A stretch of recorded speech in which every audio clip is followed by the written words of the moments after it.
नमस्कार दोस्तों। आज की यह कहानी अगर आप सुनेंगे तो सच में आपके होश उड़ जाएंगे। इसे अंत तक जरूर पढ़िएगा। मेरी आइसक्रीम की एक छोटी सी दुकान थी जहां मीरा नाम की एक विधवा महिला रोज आइसक्रीम लेने आया करती थी। फिर एक दिन कुछ ऐसा हुआ जिसने मेरी जिंदगी बदल दी। आगे बढ़ने से पहले मैं आपको बता दूं कि इस कहानी के पात्र और घटनाएं पूरी तरह काल्पनिक हैं, जो केवल मनोरंजन और शिक्षा के उद्देश्य से बनाई गई हैं। इसका किसी व्यक्ति, जाति या धर्म से कोई संबंध नहीं है। संघर्ष और अकेलापन। मेरा नाम नरेश है। मैं एक छोटे से गांव में रहता हूं और मेरी जिंदगी बहुत सादा है। जब मैं बहुत छोटा था तभी मेरे माता पिता का निधन हो गया था, इसलिए मैं ज्यादा पढ़ भी नहीं पाया। मैंने गांव की स्कूल से सिर्फ 8वीं तक पढ़ाई की है। मैं छोटी मोटी मजदूरी करके अपना गुजारा करता था। अभी मेरी उम्र 24 साल है और गर्मियों के मौसम में गांव के चौराहे पर आइसक्रीम की एक छोटी सी दुकान चलाता हूँ। मेरी दिनचर्या बहुत सामान्य थी। सुबह जल्दी उठकर आइसक्रीम बनाना, दुकान खोलना और शाम को घर आकर खुद खाना बनाकर सो जाना। मीरा से पहली मुलाकात। एक दिन मैंने गौर किया कि एक महिला रोज मेरी दुकान पर आती है। उसके साथ उसकी लगभग 4 साल की एक छोटी सी बेटी होती थी। वह बच्ची बहुत शरारती और प्यारी थी। वह दुकान पर आकर अलग अलग रंगों की आइसक्रीम देखती और अपनी माँ से जिद करती। उसकी माँ बड़ी शांति से आइसक्रीम खरीदती और अपनी बेटी को खिलाती। धीरे धीरे मुझे वह महिला पसंद आने लगी। वह बहुत ही शांत और संस्कारी थी। उसकी आंखों में एक अजीब सा दर्द छिपा था, लेकिन साथ ही एक मजबूत स्त्री की हिम्मत भी दिखती थी।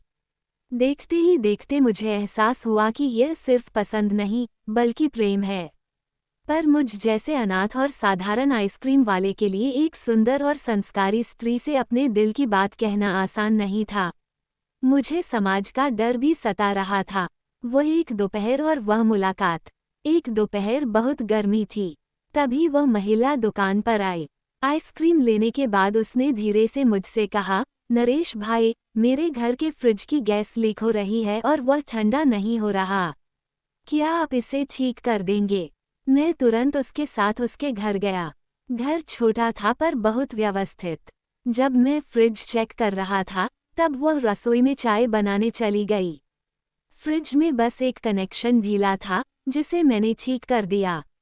जब हम चाय पी रहे थे तब उसने मुझसे कहा, नरेश, मैं जानती हूँ कि आप मुझे पसंद करते हैं, पर शायद आप यह नहीं जानते कि मैं एक विधवा हूँ। 2 साल पहले एक एक्सीडेंट में मेरे पति गुजर गए। तब से मैं अपनी बेटी के साथ अकेली रह रही हूँ। उसकी बातें सुनकर मैं कुछ पल के लिए चुप हो गया। मुझे लगा जैसे भगवान ने मुझे किसी खास मकसद से उसके पास भेजा है। मैंने हिम्मत जुटाकर कहा, मीरा जी, आप अकेली नहीं हैं।